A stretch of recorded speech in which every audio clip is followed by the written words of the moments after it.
Dulu, Indonesia adalah negara pengekspor minyak dan member dari OPEC, negara-negara pengekspor minyak. Namun, ketika produksi menurun terus dan kebutuhan meningkat, maka di tahun 2005 Indonesia keluar dari OPEC karena Indonesia mulai mengimpor minyak. Kebutuhan saat ini adalah 1,5 juta barel per hari dengan produksi sendiri 800.000 barel per hari. Ini membuat Indonesia sampai akhir zaman akan menjadi negara pengimpor minyak. Dari BBM tersebut, berapa sih yang untuk konsumtif dan berapa sih yang untuk produktif? Ternyata yang konsumtif 60% lebih itu untuk kendaraan roda 2. Lalu untuk yang produktif kemana aja? Salah satunya yaitu untuk power plant atau pembangkit listrik tenaga gasolin atau solar atau juga LNG. Bagaimana kita ke depan mengurangi impor tersebut sementara BBM kebutuhannya meningkat? Pengalaman pribadi saya mungkin bisa jadi solusi. Saya memiliki perusahaan teknologi bernama Laxel Teknologi. Perusahaan kami tersebut berhasil menghilangkan flare gas di Singapura.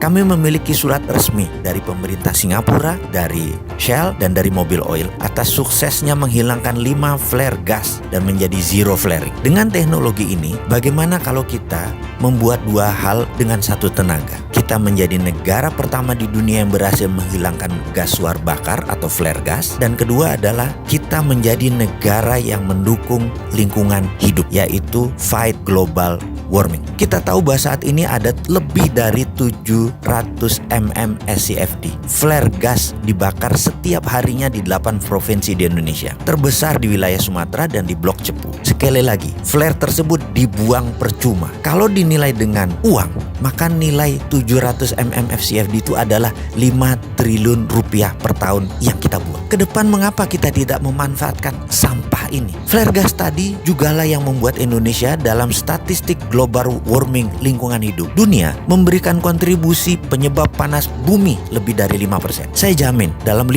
tahun kalau diberi izin sebagai agregator flare gas tersebut, Indonesia akan menjadi negara pertama di dunia sebagai zero flaring country. Hasil dari flare gas tersebut berupa LNG. Di beberapa daerah terpencil sekalipun, izinkan kami jadi pasukan oranye yang akan membersihkan sampah flare gas itu semua.